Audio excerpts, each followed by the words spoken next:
Hello, welcome to Telling You Like It Is. This is A's Weekly.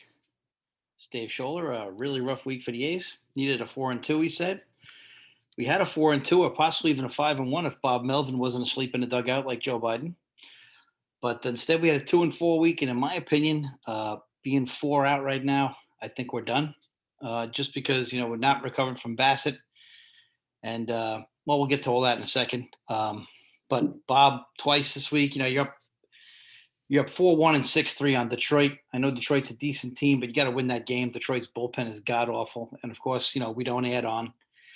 We lose that game, and then we bring in Lou Trevino up 8-2 when Manaea has pitched 86 pitches, and in his previous couple of starts had been awful. So it's not like he pitched 115 in those.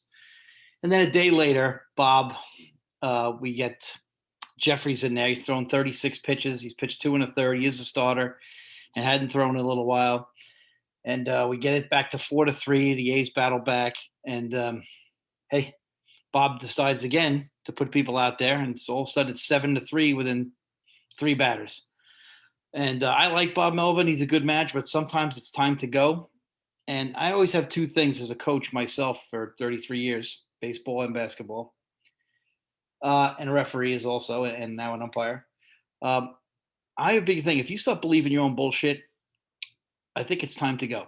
And when you purposely do the same thing that you did do the day before because you're going to stick to your guns in a foolish way, that means you have no feel for the game and maybe you've gotten too big for yourself. And I know he has more wins than Tony La Russa, but Bob Melvin is not Tony La Russa. Let's just lay that out there right now. He's not. So he's a little better than Ken Maka and Art Howe, but that's about it. And anybody's better than Bob Guerin. But our team is we're in deep shit, and let's be honest. Let's break this down into parts. For the first 120 games of the season, our hitting was just god awful. The worst situational ace hitting team I've seen in years, and it's been getting steadily worse for years. And that's on Bush. He sucks. Our approach is still swinging for the fences. But then we finally get a hot streak because we had some good players, and then our bullpen, which had been really good, I thought, for the first 130 games. In the last 2 weeks, starts to break down. We have a 7 ERA over the last 13 games. We blew 3 days in a row. We blew saves, all with like 2 outs, nobody on, and then a walk. And the other day, blowing an 8-2 game, like we just talked about. And then we get another lead. And then, Sergio Romo, who I thought has been pretty good, he gives it up. But, two blue pits and a blast. And, Marcus Simeon being the one to put the dagger in you is and then people say, there's no momentum in baseball, but clearly those people don't know what the hell they're talking about because the next 2 days we were getting our ass kicked the whole day. Yesterday was a damn disgrace, 8-0, and the day before we're down 4-0. But then we get to 4-3, and like I said, Bob, being Bob, has to do it his way because again he has no feel for the situation. Your bullpen has been gasoline for the last 15 days, and you're going to keep going to it. Just doesn't make any goddamn sense. And yesterday it just didn't matter. So now we're tied with the Jays. We're behind the Mariners. We're four behind the Sox. I believe six behind the Yankees. Blue Jays are up on the Yankees right now, 2-0 here in New York. The A's have a bye day, so thank God we won't lose today. And then Bob last night in the press conference, I think, trying to save his own job. I guess maybe he's not in jeopardy that way. I guess he's probably a cheap option.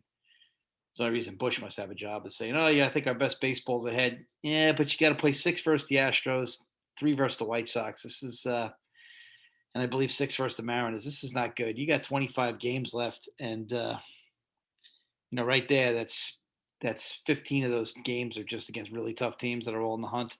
White Sox lineup, we saw what they did to us. They're rough. They just pummeled us. Pummeled us. There's such a word as pummeled us, and it was awful. But for the last, like I said, now that we're hitting, it's ironic, and timing is everything in a season sometimes, and Blue Jays are hot right now. But, it all started on that Sunday and that Friday when we lost 2 out of 3 to the Rangers after coming off a good streak. And then we rolled right into the White Sox and the Giants and blowing 3 games in a row in the 8th and ninth innings. And we just never recovered. And then last weekend looked like we might get back there. We get 3 in a row, beat Detroit in that first game. We're up in the second game. Looks like we're looking good. And then bang, all of a sudden it's gone. And then 8-6 the next day after being up 8-2. So the bullpen is really struggling, but Bob hasn't learned. And so for that reason, I would say he needs to go. And like I said, he's a good manager, but sometimes as a coach, and you read Rick Pitino's books over the years and stuff, and when everybody knows your jokes, sometimes it's time to go. And in this case, it might be time to go just because, like I said, he believes his own bullshit. And if you're going to stick to your guns with what hasn't worked, to me, that means that shows a stubbornness, kind of like where Popovich is now. Pop actually believes his own bullshit about, winning, but he had three of the most coachable foreign stars in the history of the world: Tony Parker, you know, Ginobili, and Duncan, all well, Duncan, Virgin Islands, but three of the easiest to coach people in the history of the game. You saw how that worked when that left. It's not the same anymore. People don't want to deal with his bullshit, and he believes in his own bullshit. Great coach, no doubt, but sometimes you just need a change. And doesn't mean he's a bad guy. Like I said, I'm telling you like it is. If Vince Lombardi had a bad day, we're telling me he has a bad day. Nobody's harder on me than I am on myself, so I really don't care. So the thing is, just a bad week for the A's. Went 2-4, should have been 4-2, could have been 5-1 if Bob was away. And now we're in deep crap, and it's just not looking good right now. So we had a week there where the Rays and the Sox played 4 games, and we needed to gain. We had the Tigers, and in the first half of the week we didn't gain. We took 2 out of 3. They went 2-2. We gained a half a game on it, but that's not enough. You got to take advantage of that. So you got to give the Red Sox credit. And we're hitting, and now we're not. Now we're not pitching out of the pen. Like I said, the pen I thought was really good for 120 games, but I have said all year long, the pen has been overworked. It's been overworked. We needed one more arm at the minor league time. We pick up Chris Davis again. Nice story. Not what the hell you need. You need to bring up. If you're only allowed to bring up 2 guys, we need to bring up 2 arms. 2 arms to get us out of tough situations here. Maybe someone who's not been seen before come in, maybe get the last batter of the inning, because then you don't have to pay three batters. Someone that nobody has a book on. But nope, we didn't do that. We had to get a story of Chris Davis. Maybe we're trying to fill the stands or something, but we're not filling the stands. Fans didn't even show up for the Yankees. So this could be a dead team walking. And again, they've dealt with a lot, this team. Chris Bassett, no Rosenthal. Also, the stadium moving situation, the minor league food situation. It's been a lot. And the players should just have to play. And it's not been good. Matt Chapman's been, making comments here or there all year. So, he'll be gone soon. Then again, with his strikeouts, I mean, he might be better somewhere else. Although he has been hot lately, maybe he's finally healthy. But still, the medium to high fastball is just killing him, just blowing straight by him. He's just missing it. So you wonder if he's got to get his eye checked, or is the hip still bothering him? He's been hitting the low ball pretty well, but just not turning on that high one. And again, I think we miss Laureano too. Laureano's the spark plug, and again, it's you watch all the sports. And again, yesterday watching the A's, they're down 7-0, and there's guys in the dugout. What are you laughing about? You're about to lose your 3rd game in a row, at that point, the most important series of the season. And we got guys smiling in the dugout. But if you're making $8 or $9 million a year, I mean, are you really going to be that tied up? I mean, geez, I guess not. And to me, I'm not kidding. I watched the Yankees and Mets, and I watch the A's all the time, and whoever they're playing, of course, same as the Yankees and Mets. I've never seen. I want to see one guy just busted out of the box on a ground ball now. So now we tolerate jogging. Nobody busted hard anymore. Better travel than ever before. Better scheduling than ever before. All these rules to save us from doubleheaders. We can't have a guy busted out of the box. It's incredible. And that's what you miss Laureano. Laureano's a spark plug. Yeah, he got nailed with his hands in a cookie jar, but he's the guy. He's got some impatience. He's got a lot of fire. And today, not a lot of guys with fire. So I want a guy like that. So and we've missed him a little bit. Not so much the production, but it's the fire in the belly, and we've missed that. So we're in big trouble. There's no doubt about it.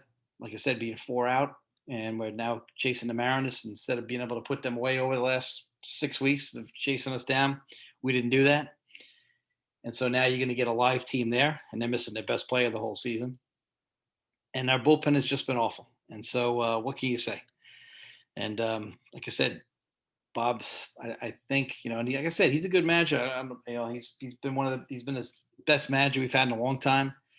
But like I said, as a coach, person who's coached a long time, when you believe your own bullshit, that's a sign it's time to go. And believing your own bullshit with this bullpen, it's time to go. How the hell can you take Jeffries out?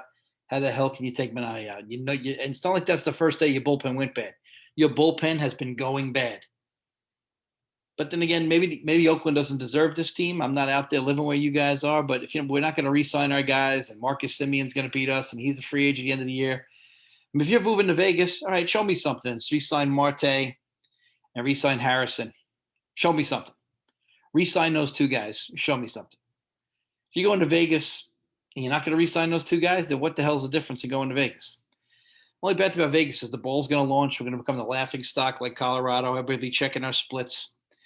and pitchers won't want to come there. He was the last time good big free agent pitcher went to Colorado. Mike Hampton. How'd that work out? So that's a big problem. And if you look at Colorado's record at home versus the road, we could become a joke of a franchise. We've always been a pitching franchise with the big ballpark and a lot of foul ground. I've always enjoyed that, but who knows? Will we keep the name? Will we keep the colors? I mean, this is all tough things for us A's fans. Today, at least, is a day off from the frustration. It's about 2:00 here on the East Coast. Like I said, Yankees Toronto started about an hour ago, but we're in deep trouble, and all the fans on online every day say, "Oh, you're not a real fan." No, how you like it now, real fans? And it's funny though. The one positive we had this year was that bullpen and the starting pitching. And then Bassett got hurt. Our starters really hadn't missed any starts. We had Luzardo, and then we got him for Caprillion. We got Caprillion brought up, but we hadn't really missed a lot of starts. But then Bassett, it's tough. Cole's only good. He's Irwin's. Cole's only been good on 5 days rest, not 4 days rest, which is traditional. If you look at his numbers, they're starkly different on 4 days rest and 5 days rest. But it's not easy to get him on 5 days rest because we do have a rest of the team to think about. Manaea finally had a good start, but we pissed away that. So it's tough. It is a tough situation. Like I said, all this stuff might have jumped on this team's back, and this team is not overly talented, so I don't think we could afford to carry the world on our shoulders anymore. And it finally broke down for us. But we've got a 6-game week here. Texas, who's given us trouble, 9-7 versus Texas is a damn disgrace. Need to be at this point at least 12-4. And those 3 games right now, where would you be if you had those 3 wins right now? You're a totally different situation, but you're not. And it's a shame. Instead of being 12 over, you'd be like 18 over. Be totally different. And we're not there right now. So what can we say? And I'm bitching about these bad losses on those bunch of Sundays in May where we lost to dead teams 3 Sundays in a row. And here we are. And it's not looking good, kids. Not going to sit here and lie to you. And we'll check in next week.